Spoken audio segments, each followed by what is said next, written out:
If you have these laying around, this video is for you. My plan is to can my squash. So my first task is to get the peelings off. I keep thinking there must be a better way to do this, and as the video progresses, you will see I did find a better way to do it.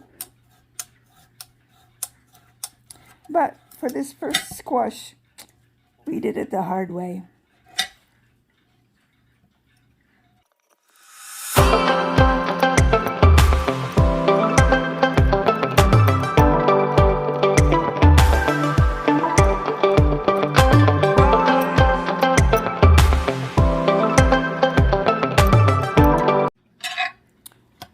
Then I take all the guts out of the middle of it. Lots of seeds in these little critter. Well, it's not that big of a squash, really. Big enough. It's got lots of seeds in them. And one of the squashes, I'll just put the seeds in the compost pile. The other one, I probably will save some seeds. Or maybe on both of them, I'll just save them for eating. The seeds are good. I like to eat squash and pumpkin seeds. So, digging through my pumpkin to get its guts taken out. Oh, I got the hiccups. Important. Hiccups and all. My next step was to boil this for 3 minutes. That's all I did. Well, one of them I boiled 3.5 minutes. Between 3 and 4 minutes, depending. Anyway, that's what I did. And what I discovered, I should have done this first before trying to peel, because the peelings were easy to cut off after it was warm. And then, as you can see, after I got it back over to the counter, I cut it into pieces. Just in case you don't know, you cannot mush up or squash to can. It has to be in cubes or pieces. And so that's what I'm doing here. Even though this particular squash is a spaghetti squash, after it's canned, we open it, and when we get ready to use it, we'll just take a fork and just pull it all apart, and it'll still be kind of spaghetti-like.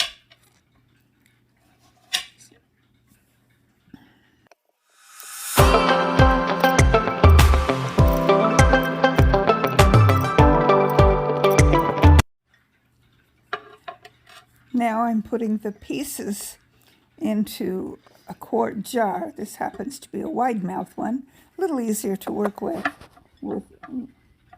this kind of vegetable. Actually, this is a fruit because it has seeds. So getting it filled, putting things in pretty tightly.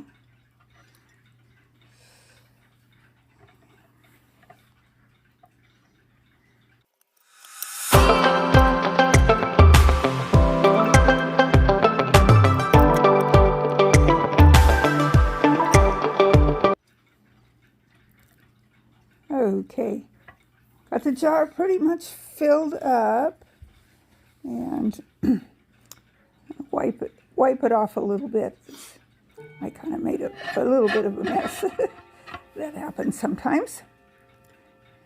And my next task then is to take the hot water and fill it up to the bottom of the little rim. I think that's a 1/2 inch from the top, whatever that measurement is. That's how much I fill it up, to the bottom of the top rim, or the bottom of the rim. Does that make sense? Yes, hopefully. And then I'm going to take a chopstick and poke it down on the sides to get all the air bubbles out of it. They're packed in pretty tight. That was a little bit of a trick to get the chopstick in there right at first, but then there's not that many air bubbles, but it's important to get them out.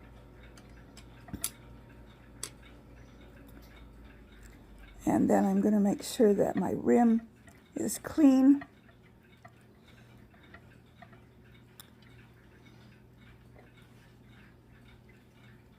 And I need to go get a lid and a ring to put on the top. So you see me away from the jar here for a minute. Well, not quite a minute, for a few seconds, because I forgot to pause my camera. But here I am putting a lid and a ring, closing it finger tight. And it is ready to go in the canner. My jars are now in the canner. It's waiting to get hot enough. When it lets me know, then it will release steam out of here until it tells me to put the regulator on. And I have the time set for 90 minutes because that's what the squash recipe said to do.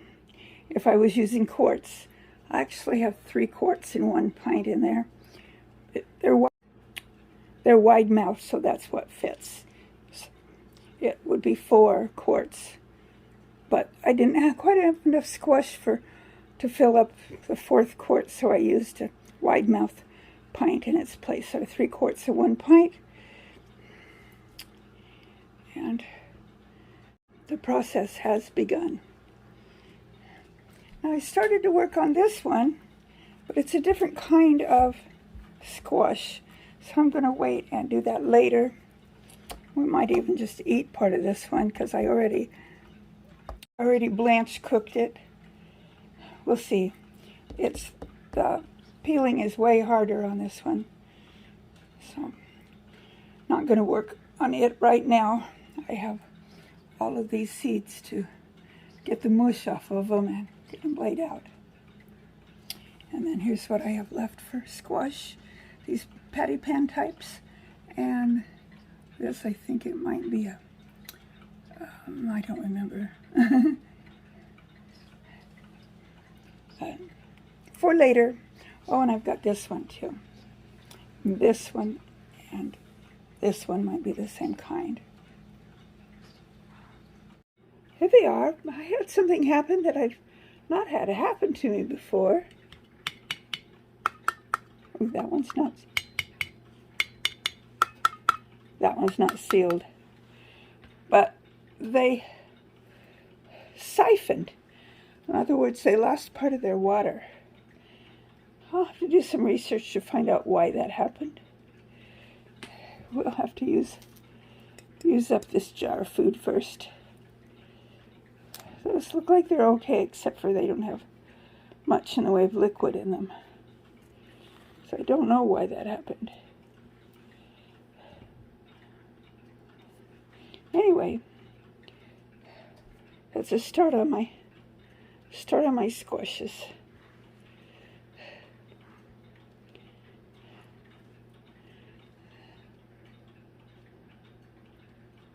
So, just standing there looking at them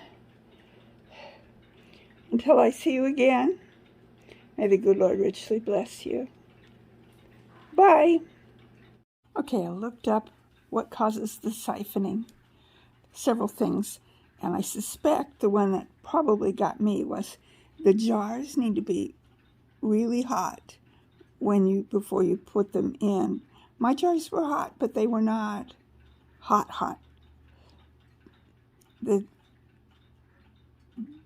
The squash was hot when it went into the jar, and the hot water was hot. The one that I poured in there was boiling hot. But I think the one that actually didn't seal, well, it was just hot from the tap, hot. And that wasn't hot enough. So there needs to be, the temperature of the jars when you put them in the canner need to be as close to the same as the temperature, the water in the canner. It's the sudden temperature changes that can cause the siphoning. Also, any air bubbles, I air bubbled them before I canned them, so that's not as likely the reason that mine did it, but that can cause it.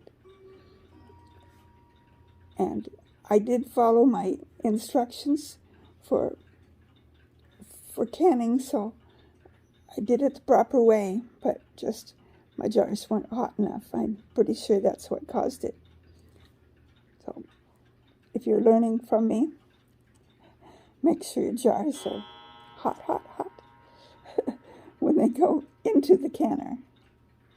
And hopefully that will prevent siphoning. Now my one jar that didn't seal is going to have to go in the refrigerator. My other jars, as long as I have at least half the jar half full with liquid, it's shelf stable. If it's less than half full with liquid, then that will have to go in the refrigerator and get used up fairly soon. I hope that taught you a little bit about how to can squash and how to avoid siphoning. Well, I said goodbye to you once, I'll say goodbye again. May the good Lord richly bless you. Until next time, Darlene signing out.